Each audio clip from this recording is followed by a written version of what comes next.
Hi, welcome to our channel where we share the most intriguing stories.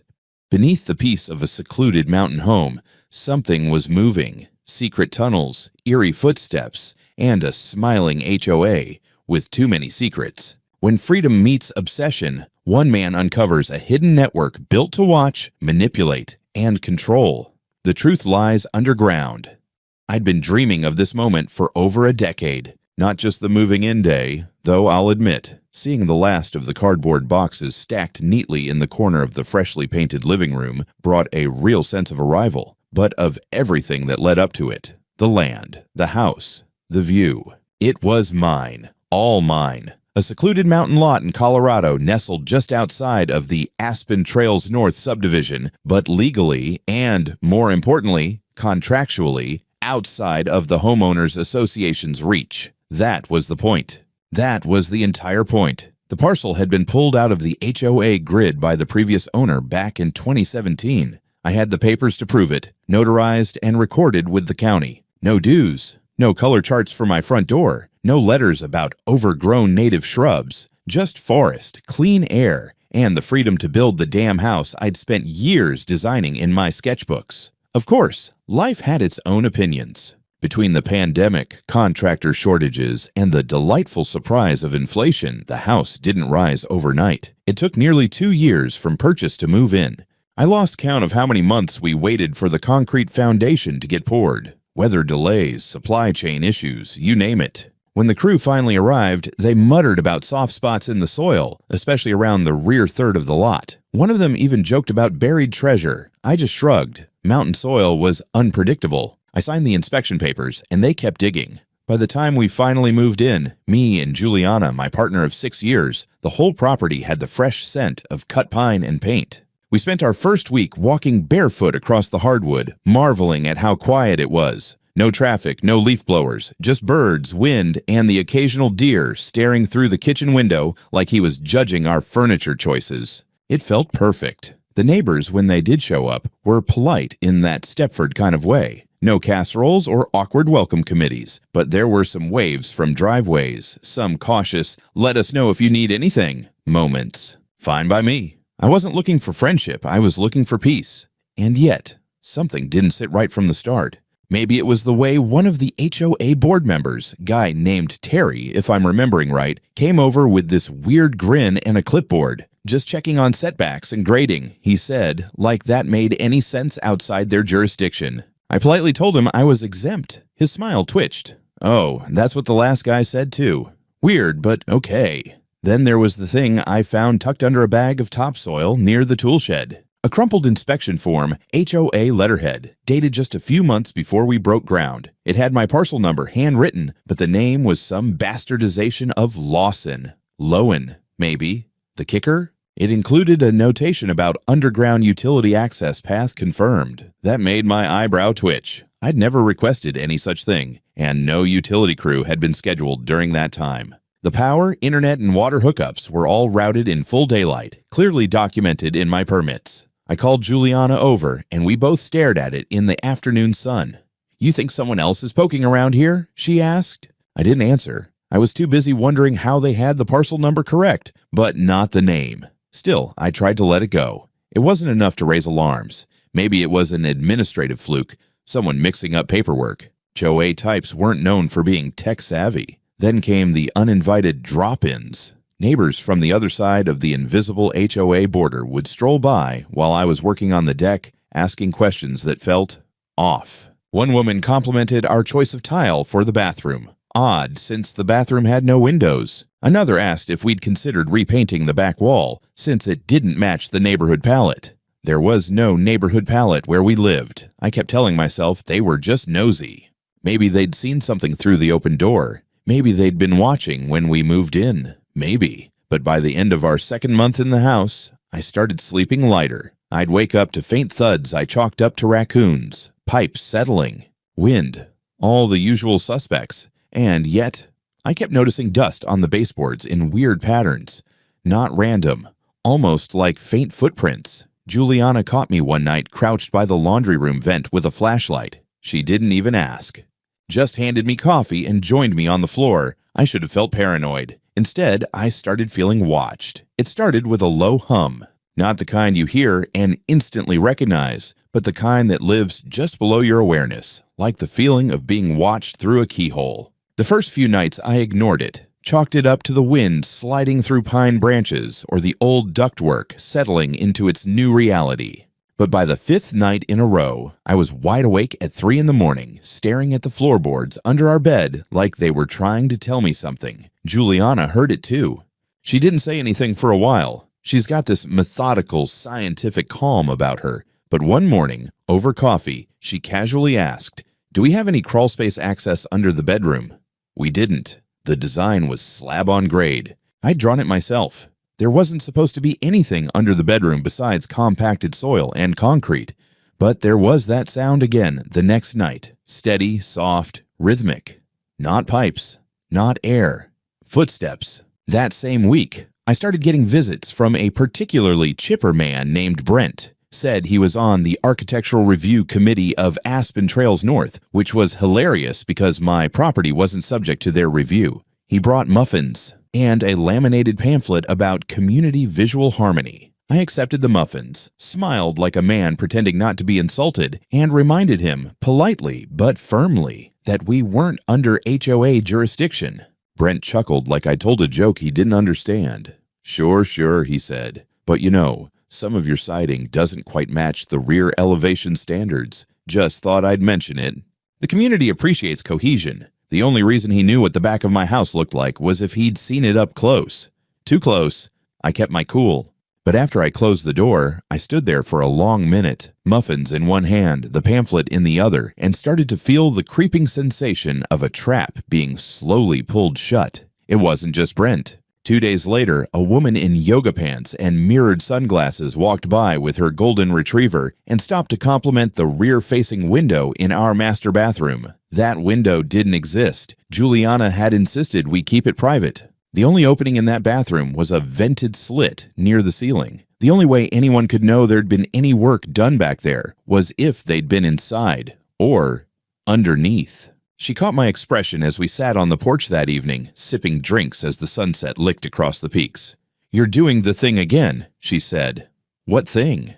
"The I'm solving an unsolvable problem in my head thing." Eyebrows all tight, I ran a hand over my face. They knew about the bathroom and about the siding. They're watching us. She didn't flinch, just nodded slowly. I heard them again last night. Same time. Footsteps. My stomach twisted. "You sure?" I got up and put my ear to the floor. It was someone pacing. Not animals, not creaks. Steps. Light, deliberate. Like someone who's trying not to be heard and doesn't realize I can still hear them.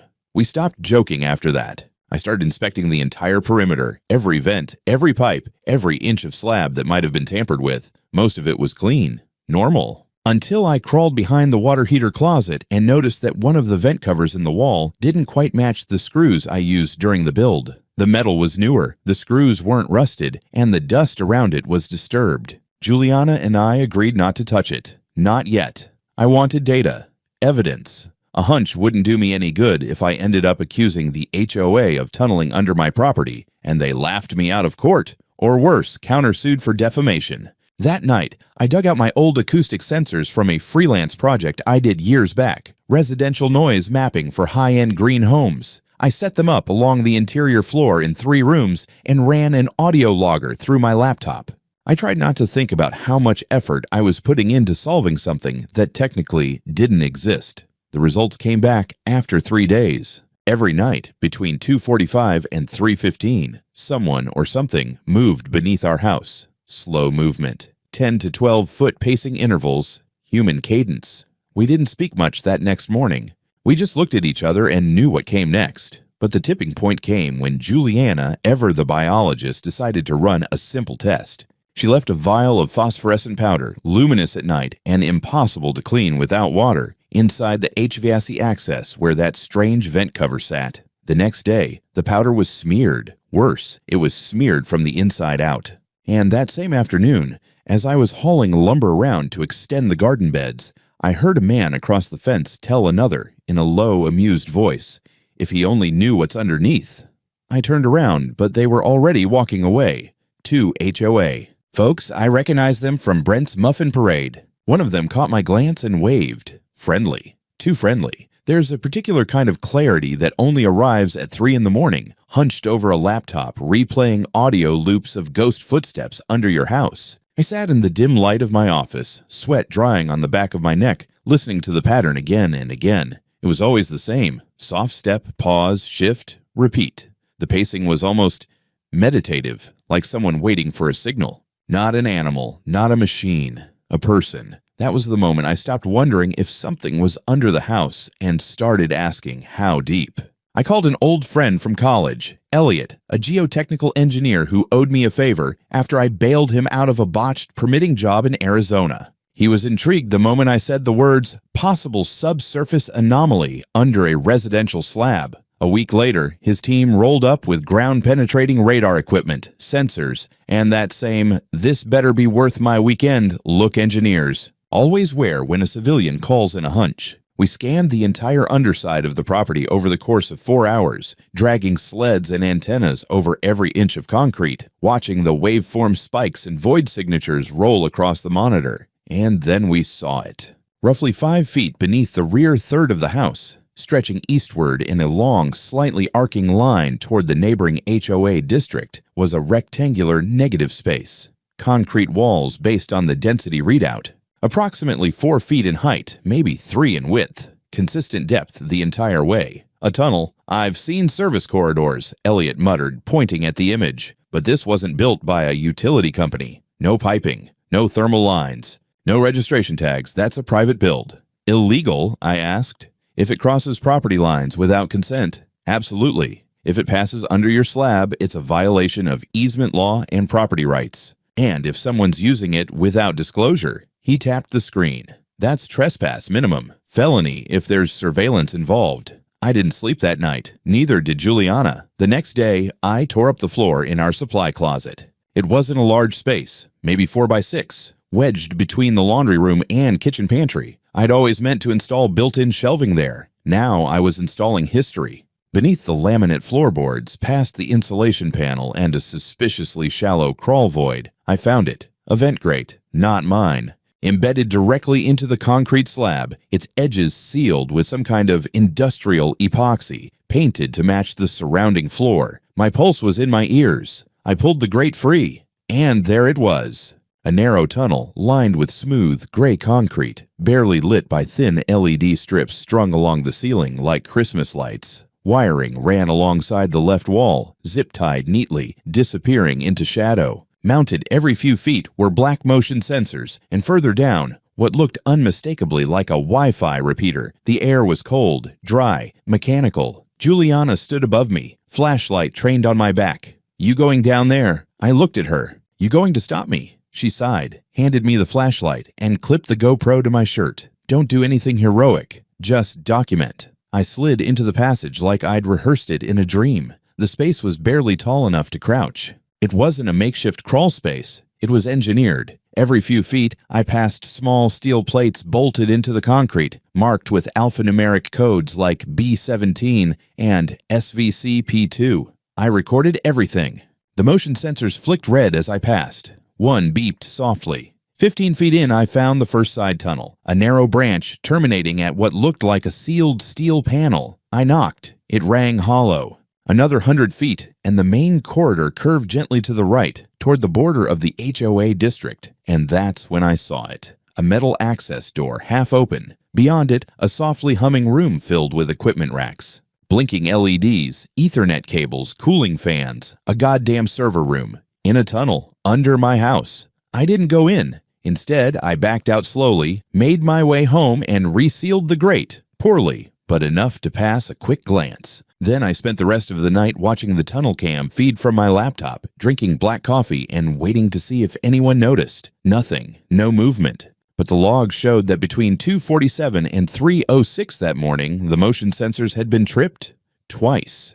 Meaning someone had passed through the tunnel after I left. Probably from the HOA side. I copied all the video. I backed it up to 3 drives. I hid one in Juliana's sock drawer, one in my toolbox, and one in a safety deposit box in town, because now I knew. This wasn't a theory. It wasn't paranoia. It wasn't raccoons, HVAC, or mountain superstition. They were under my house. I didn't want to call the cops. Not at first. Something about telling a sheriff's deputy that your neighbors built a secret surveillance tunnel under your home makes you hesitate. It sounds insane, even when it's true. Even when you have the videos, the GPR scans, the stolen vent cover, the Wi-Fi signals logged by your laptop. It's just the kind of story that lands you on some HOA watch list. Or worse, a conspiracy subreddit. But I called them anyway. Deputy Avery was the one who showed up. Mid-40s, clean uniform, polite tone, dead eyes. I walked him through it slowly, starting with the sounds, then the sensors, the video, the tunnel. He nodded along like he'd already decided I was half nuts but was too tired to fight it. "So, you're saying," he said at last, "that your neighbors built a tunnel under your house to spy on you?" "I'm saying they built it before this house was even here," I corrected. "It was already in place. I built over it without knowing." "That makes it trespassing and unauthorized construction." He raised an eyebrow. "And you have proof." I handed him the USB stick. "Scans, footage, date stamped. You can verify the path leads to property controlled by the Aspen Trails North HOA." He looked at the stick like it might bite him, then reluctantly slid it into his vest pocket. "All right, I'll file a report. Might take a few days." It didn't. 2 days later, he called me back. Said he'd shown the footage to someone higher up the ladder. That afternoon, an unmarked county vehicle rolled into my driveway and 3 people got out. 2 wore plain clothes and badges on lanyards. The third was a woman in a crisp gray suit. No badge, but definitely in charge. "We'd like to verify the tunnel," she said, flashing a warrant. "And check the eastern exit." Juliana watched from the porch as we led them through the house and into the supply closet. When I peeled back the floorboards and showed them the vent, there was a moment, brief but visible, when even the suited woman blinked. "This is not standard construction," she said. "No kidding," I muttered. They entered the tunnel. I didn't go with them. I just waited in the living room with Juliana, both of us tense as hell, pretending to sip lukewarm coffee. 30 minutes later, they came back up, quieter than before. "We're securing the other end," one of them said. "What's over there?" I asked. "Your neighbor's clubhouse." Aspen Trails North's Community Resource Center, a sterile-looking building with tinted windows and laughably secure doors. I'd always thought it was just where they held bake sales and passive-aggressive board meetings. Turned out it had a reinforced basement, a server room, and a second tunnel entrance, disguised as a maintenance hatch, hidden behind a locked cabinet. By sunset, the county had taped off both ends of the tunnel and pulled in a mobile command unit. I watched them haul out crates of equipment, hard drives, power inverters, camera mounts, evidence bags. Then came the real bombshell. 4 more tunnel access points were discovered, one under an elderly couple's garage, one beneath a short-term rental that had coincidentally been owned by a former HOA board member, and 2 others on parcels just outside the HOA border, like mine. None of the homeowners had consented to anything of the sort. It was a goddamn network. A spiderweb of quiet surveillance tunnels built beneath properties that didn't conform. Outsiders. Free thinkers. Exceptions. People who, like me, had bought land outside the HOA's grip. When they cracked the server room, they found more than just video. There were audio logs, transcripts, motion heat maps. They even had internal layouts of homes, ours included, accurate to within inches. Someone had blueprinted my house from the inside, even though I'd never shared the final plans with anyone but the city. Then came the paperwork. The officers pulled boxes of printed documents with HOA letterhead, signatures, stamps, official-looking but riddled with problems, fake department names, unregistered permit numbers, and a series of maps labeled zoning expansion plans, marking homes like mine as provisional compliance targets. On every map, our property was coded in red, with a note in the margin, "Underground servicing route confirmed, access preserved." Each document bore the same signature, Karen Brady, HOA president. When I saw her name, I nearly laughed. Of course it was Karen. It was always Karen. Courtrooms smell like stress and pine-scented floor wax. I'd never spent much time in one until that spring, but after weeks of depositions, filings, and legal gymnastics, I could tell you which judge preferred black coffee, which bailiff carried a flask, and which seat had the least uncomfortable cushion. My lawyer, Ruben Torres, was a meticulous bastard in the best way. Former real estate litigator turned property rights pitbull. He'd taken one look at the tunnel footage and said, "Oh, they're screwed, deeply, creatively, and legally." But screwing them wasn't going to be simple. See, Karen Brady didn't just dig tunnels and wire up spy cams. She played the long game, the bureaucratic game, the kind where you don't forge documents, you resurrect old ones. One of the first things their legal team presented was a packet of archival permits, city records no less, dated back to 2015. It looked official. Permits for subsurface utility corridors filed under an HOA infrastructure improvement grant. Thing is, those permits had been legally terminated in 2016 when the county reclassified several parcels, including mine, as independent residential. But someone had filed a request to reinstate the permits using an obscure provision that allowed for reactivation of dormant service rights if they were part of a pre-existing infrastructure plan. Guess who signed the reinstatement? Karen. And the kicker? She hadn't forged anything. She created a fictitious subcommittee, Engineering Compliance Division, and used that to file everything through city clerks who didn't know any better. Paper trail. Impeccable. Intention. Malicious as hell. Reuben called it a legal Trojan horse, but we had our own cavalry. The tunnel, the sensors, the heat maps, the invasive surveillance. It all spoke louder than a dusty permit. Especially once the forensic team confirmed that our tunnel wasn't built to carry utilities at all. No conduit, no drainage, no fiber optic, just concrete, cables, and control. The courtroom buzzed like a hornet's nest when the evidence was presented. We weren't the only plaintiffs anymore. 3 other homeowners joined the case after discovering similar tunnels under or near their property. The judge allowed us to consolidate the lawsuits. Now it was Lawson versus Aspen Trails North HOA et al. Karen naturally didn't show up in person at first. Her lawyer, some puffed-up contract law guy named Glenn, claimed she was under mental distress and couldn't attend. When she finally appeared, she wore a beige pantsuit and that stiff plastic smile of someone who's used to being obeyed. She insisted the tunnels were infrastructure access pathways and claimed she had reasonable belief that the properties in question were still under provisional HOA jurisdiction. Her voice trembled just enough to suggest victimhood, but her eyes betrayed the lie. Reuben eviscerated her during cross, especially when he presented the zoning maps with misaligned coordinates. On the stand, a county cartographer explained that Karen had inadvertently used parcel IDs from before the 2017 redistricting. That mistake conveniently put my land back under HOA oversight, on paper at least. Inadvertent, my ass, I muttered to Juliana. Karen claimed it was an honest clerical error. The judge didn't look convinced. Things got real spicy when the county prosecutor stepped in and announced an independent criminal investigation. Charges were being prepared for trespassing, invasion of privacy, and falsification of official records. Not forgery technically, but intentional misuse of public documents. That wiped the smug off Glenn's face. As discovery continued, we found more. HOA meeting minutes, never published, where Karen discussed containment of non-participating homeowners and expanding strategic oversight through indirect integration. Those were her words, her handwriting, her initials.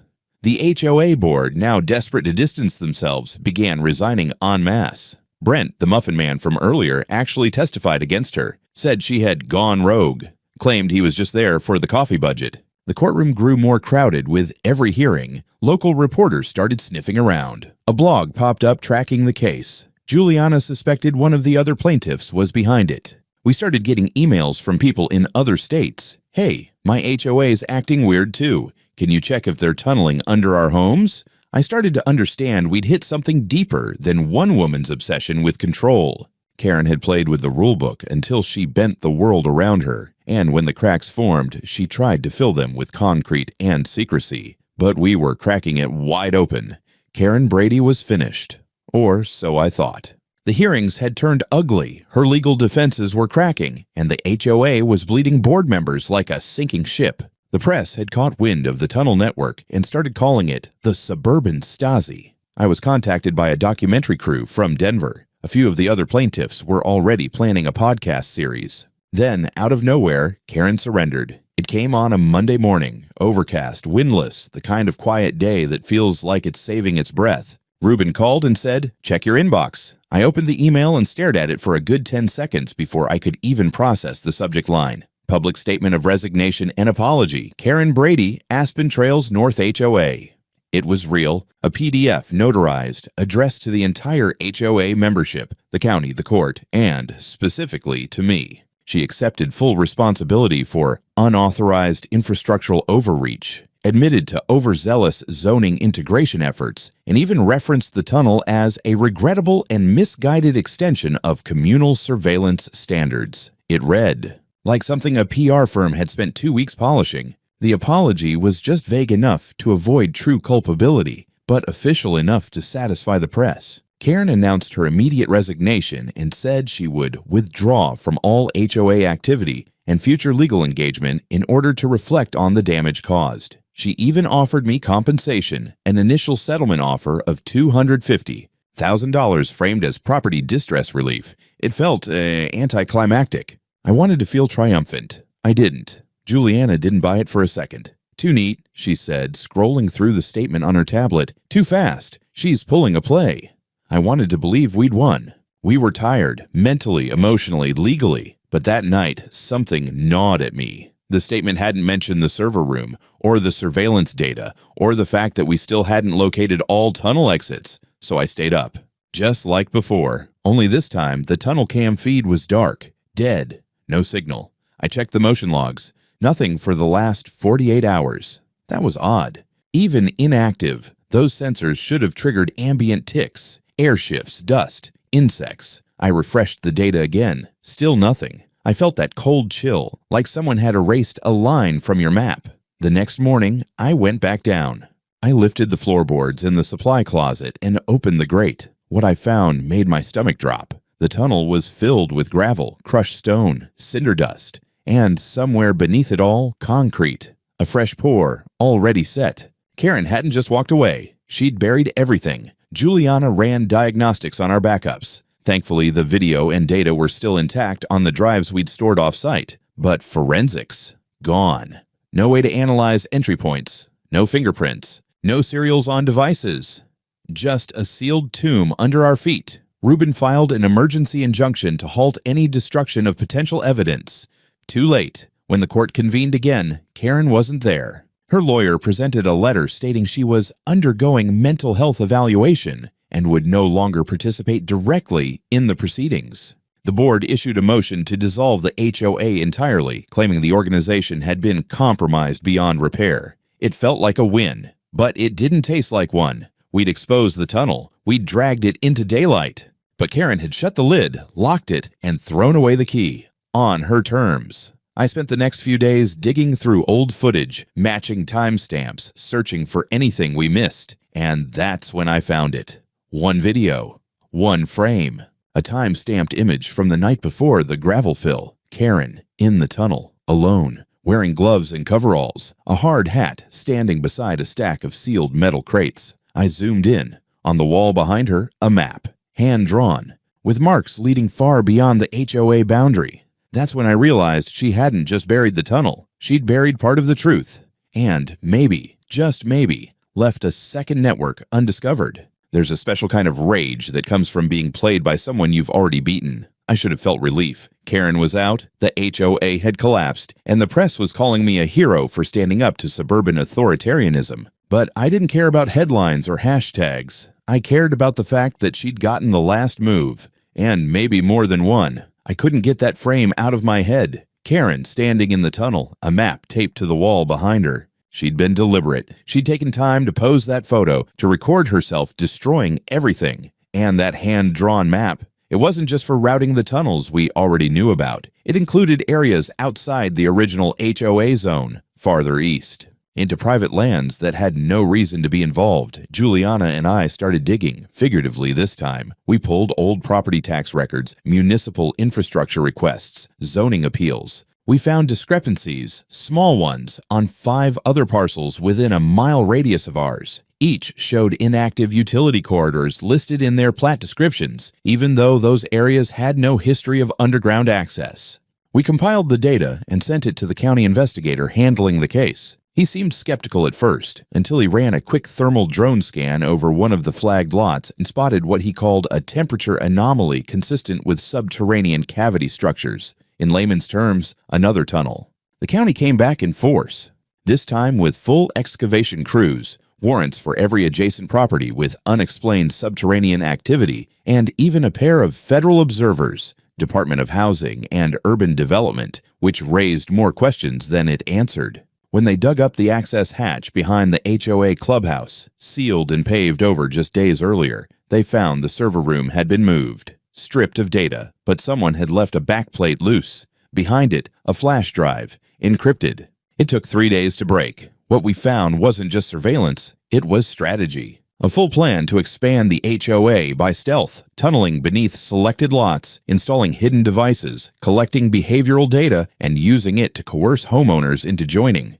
Karen had created psychological profiles targeting difficult residents with tailored pressure campaigns, noise complaints, city code citations, anonymous threats. She called it the soft compliance matrix. I called it psychotic. And we weren't the only victims. The flash drive contained profiles on at least 23 other homeowners, most of whom had no idea they were ever targeted. Some had mysteriously decided to voluntarily join the HOA after months of unexplained disruptions in their daily life. Others had sold and moved away. It was control, not through force, but through manipulation. And it worked. That's when the FBI got involved. Turns out Karen had used HOA funds, dues paid by actual members, to finance the tunnel construction. She routed the payments through fake landscaping contracts and infrastructure assessments that no one ever questioned. Over the years, she'd siphoned nearly $1.4 million into her personal LLC, which she named Serenity Solutions.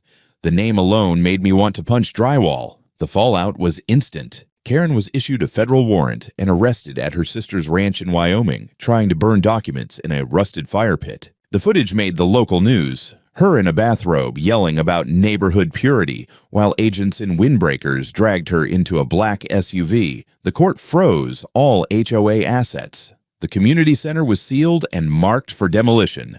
The tunnels, every known one, were filled with rebar and concrete. The state began drafting legislation on what they called unauthorized subterranean encroachment. I didn't celebrate. I poured myself a drink and stared at the hole in my closet floor. They'd missed one tunnel, the one under my house. I hadn't let them seal it. Not yet. Instead, I installed a pressure sensor grid, biometric scanner, and a redundant surveillance net with 3 separate offline storage backups. I wasn't paranoid. I was ready. Because if Karen Brady had taught me anything, it was that people like her never stop digging. It was early fall by the time things settled. The aspens were just starting to turn gold, their leaves rattling in the breeze like the bones of an old secret. For the first time in months, the mountain felt quiet again. Honestly quiet, not the brittle silence that follows a threat. I could breathe, but the damage was still everywhere, just under the surface. And I mean that literally. I let them fill the other tunnels, let the county bring in crews with rebar, industrial sealants, and concrete trucks that choked up our narrow road for weeks. Juliana and I stood in the driveway, watching the last section get poured under the HOA's former clubhouse, a tombstone for a control system disguised as community service. But the tunnel under my house, I kept it, not because I wanted it. Hell, I hated the damn thing. But I didn't trust that this was truly over. Karen had been thorough, but also clever. She'd faked a surrender once. She could have buried deeper secrets, maybe physical, maybe digital. That tunnel might still hold something I'd missed. So I converted it. I ran lighting, reinforced the entry point with a steel hatch, added motion-triggered alarms and biometric locks. It wasn't just a crawl space anymore. It was a bunker. A monument to the paranoia she built, and, weirdly, a symbol of my freedom. I also had it surveyed and officially transferred to my property. Thanks to a successful civil suit, the HOA's remaining assets were liquidated, and I was awarded full rights to the subterranean corridor beneath my lot, plus $1.8 million in damages. Juliana used part of it to build a greenhouse. She called it poetic justice, reclaiming stolen ground to grow something honest. The legal ripple effects were wild. Over a dozen other HOAs across the state were audited. A few were disbanded entirely. One HOA president in Boulder got caught trying to cover up unauthorized camera installations in street lamps. Turns out Karen wasn't the only one with a god complex and a zoning map. A new state law passed in the Colorado legislature, the Subsurface Privacy and Property Act, The papers nicknamed it Karen's Law. It guaranteed that any underground structure passing beneath private residential land without explicit consent was a felony, no exceptions. Funny how fast politicians move when the word surveillance gets attached to suburbia. As for Karen, she was convicted on 6 felony counts: trespass, fraud, document manipulation, conspiracy, misuse of municipal resources, and destruction of evidence. She got 8 years, eligible for parole in 4. I got a letter from her, typed. No return address, just a P.O. box in Cheyenne. It read, "You mistook order for malice. All I ever wanted was harmony. You refused it." So I adjusted. I burned the letter in the fire pit behind the house, watched the ashes rise over the tree line. Juliana and I finally finished building the back veranda, one of the few parts of the house that never sat above the tunnel. We drink our coffee there now, most mornings. Sometimes we sit in silence. Sometimes we talk about selling the story, people still ask, but I always say no. This isn't entertainment. It's a scar. Still, I did put up a sign at the end of the drive, wooden, hand-carved, just 5 words, private property, no tunnels, no Karens.